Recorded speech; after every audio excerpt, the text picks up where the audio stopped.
just spent 3 hours polishing your prompt and still didn't get the results. Save your time by learning dynamic prompts technique. No coding skills required. You don't even need to go to GitHub.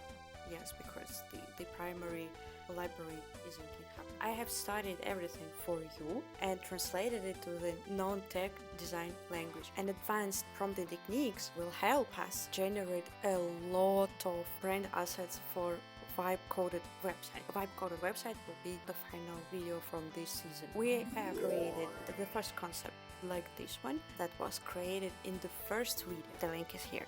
We made it in the dark mode and the light mode, and now we will continue generating the same objects in the same style, but as the big library, so that our imaginary business will be able to use them for absolutely any purpose, whether it's social media or website or email marketing. You probably watched many of videos where they show how the prompt engineering works. That you should always know your subject, what this subject does or its pose, also its style or aesthetics, the quality, some details, environment, lighting, this sort of stuff. But no one talks about advanced techniques like this one. It looks a bit difficult, but I have created a sort of vocabulary of these curly brackets and dollar signs and numbers, and it looks like very difficult. This is all.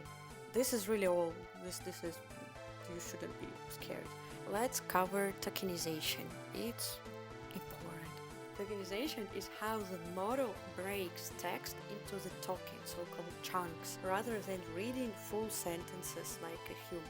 Each word here in our prompt has its own priority.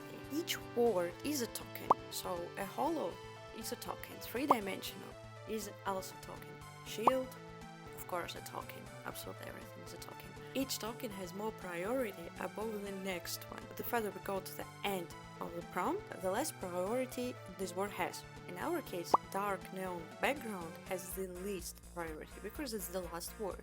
And hollow, it's the first priority. Very easy. Each token written after the comma affects all the tokens before it, as well as the last one. We're gonna have the big scenario. I will show you the details. For example, if I write cinematic at the end, it will affect the tokens before, but very slightly. For example, I don't want to write cinematic. I want this dark neon background.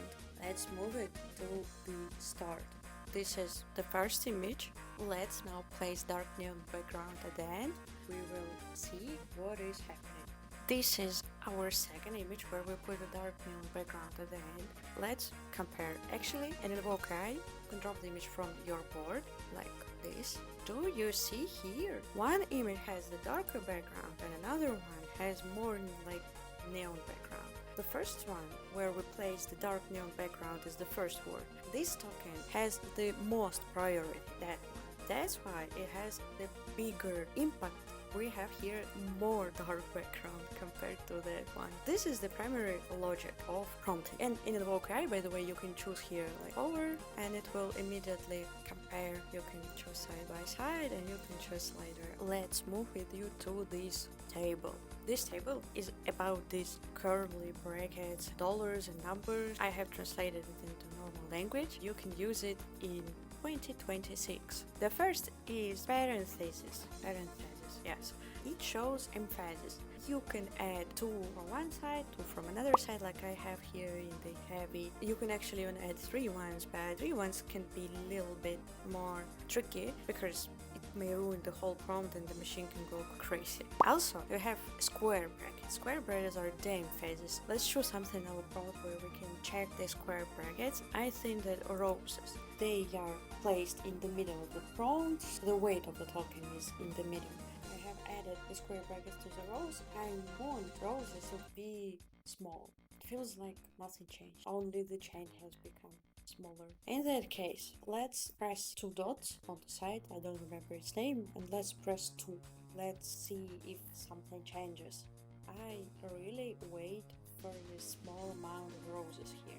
Yes, and we finally have small roses. We see that the main actor here is a 3-dimensional shield. Roses, they are kinda highlight. They are small. Yes, they take the small amount of the place, and actually it looks quite pretty, quite neat. That is something I wanted to demonstrate you. We can also manage the values. In that case, you can choose any brackets, whether you use parentheses or square brackets. You press two dots and the number. Or you can do another way. Let's do the following thing. Let's keep our happy. Let's give it a really big number that we want to increase by 3. Normally people don't suggest doing that because it can make our machine go crazy. I wanna try roses. I won't. Let's press invoke and see what's happening. As you can see, our chain is so heavy that it has broken the shield. That's why not so many people recommend you choosing number 3 when you are managing the weights. First, your concept can be completely ruined. Ruin is such a negative word, so what is ruined you decide, but maybe you want this. I show you all the capabilities of prompt engineering. Let's keep it. I find it actually interesting. Now I wanna explain you finally the curly brackets. Let's a little bit go with you to less complicated examples. Topic itself is complex. I have prepared for you that one with roses. Our machine will generate 3 separate glass objects as images. And interesting thing, I press invoke, but I get 3 images. But I have pressed 1 generation. Yes, it will give me 1 generation of my sequence that I give as a 3 separate images. You see, the first as red rose is generating. The second rose is the silver rose. Third is iridescent rose. Why do we use it? We use it when we already understand that we know the concept, but we want to test out like the colors or the materials or something else, and you don't want to write your prompt every time. You want to tell the machine what to do and go and make tea or coffee. If I press here 2, magic, 6 generations will appear.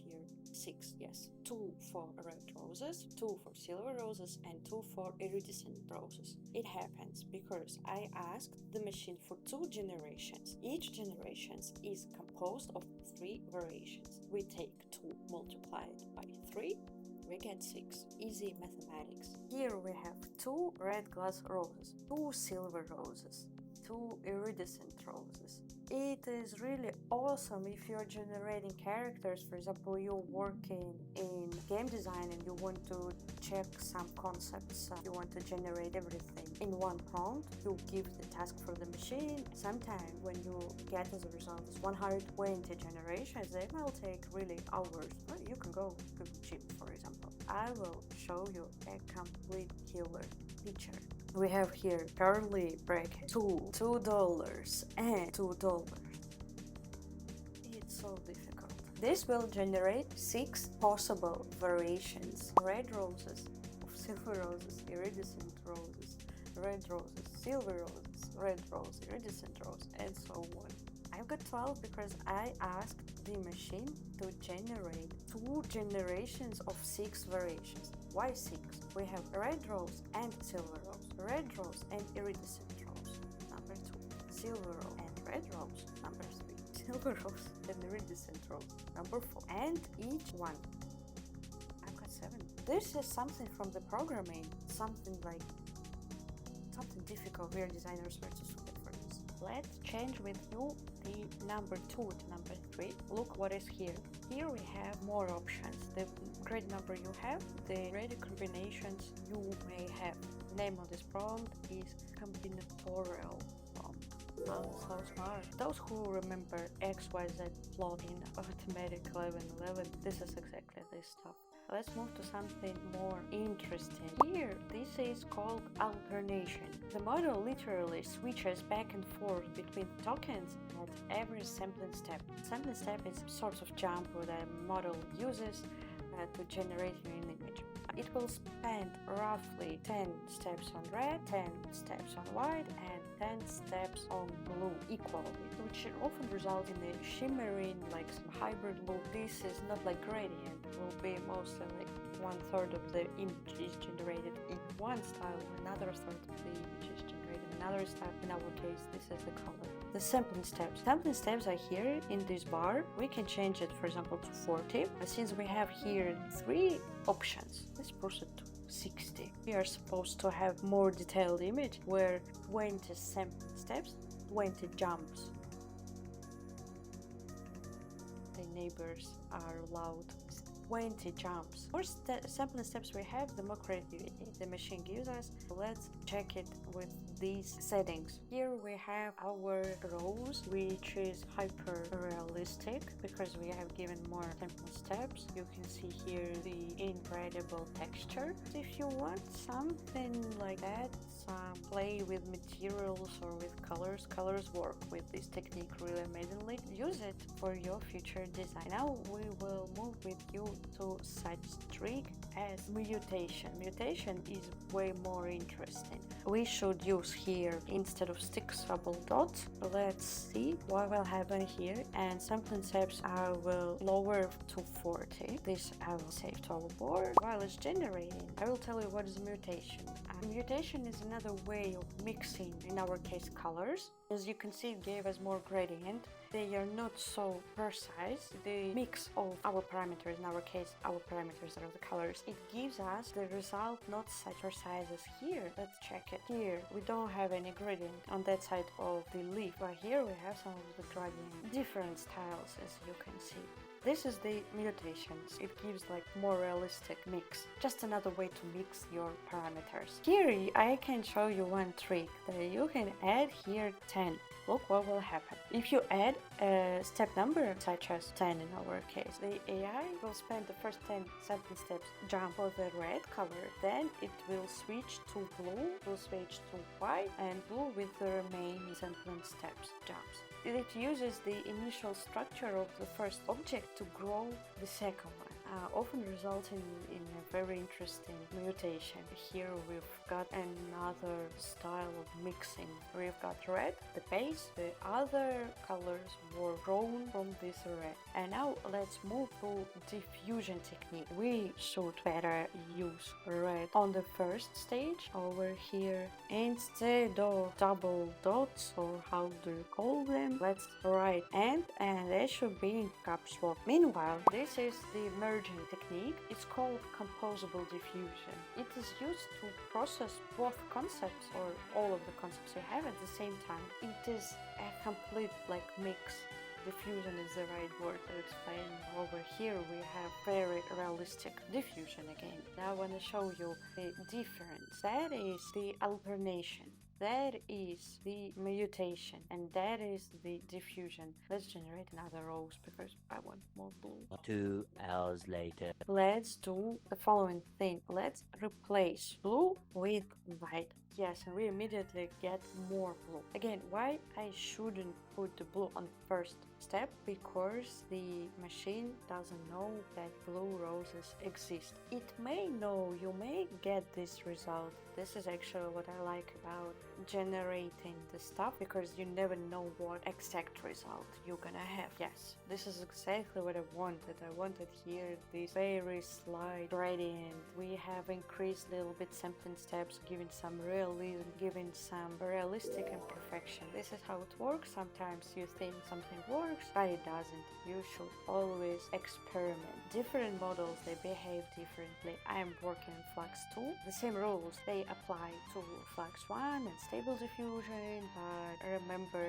that the models, they are all different. Let's get back to our shield. I have prepared you our prompt. You remember first prompt from the first lesson. We've got the first type of the dynamic prompt is the variation. So the machine will give me different variations of the camera position. I want to test the camera position to my concept. Also, we didn't forget that we are generating the concepts and assets for blockchain security company. Brick wall, it is a great metaphor. Brick wall that is made of many bricks. This is how I see. You can generate whatever you want. It is made from transparent iridescent glass with a glossy surface. And now you see break. What does break mean? It should be in caps. Break means that our full concept has finished and now we start absolutely another item. In our case, the behavior of bricks, that they act like containers, and I again highlight that they are containers. I have made the chunks that are divided by breaks. I have pressed here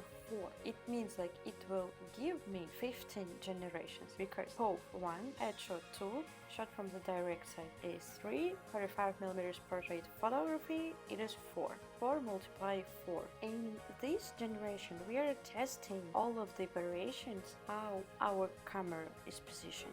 Meanwhile, I was thinking, what if we add some more variations with material? What if I want at the same time a sort of mix with polished chrome with a glossy surface? I want to use the combinatorial technique like we discussed before. Let's press $2 and $2 transparent iridescent neon glass stick polished chrome with a glossy surface. While we'll be generating, we will have even more options, each for the camera position and 4 more options just because of the materials mix, and they will be all together, will be like something around 24 generations. We can add variation for roses because I want each rose to be different color. Here we have our section with roses. Let's add a variation called Alternation with red, silver, purple, and I wanna add in our prompt Composable Diffusion. That will be good to use Composable Diffusion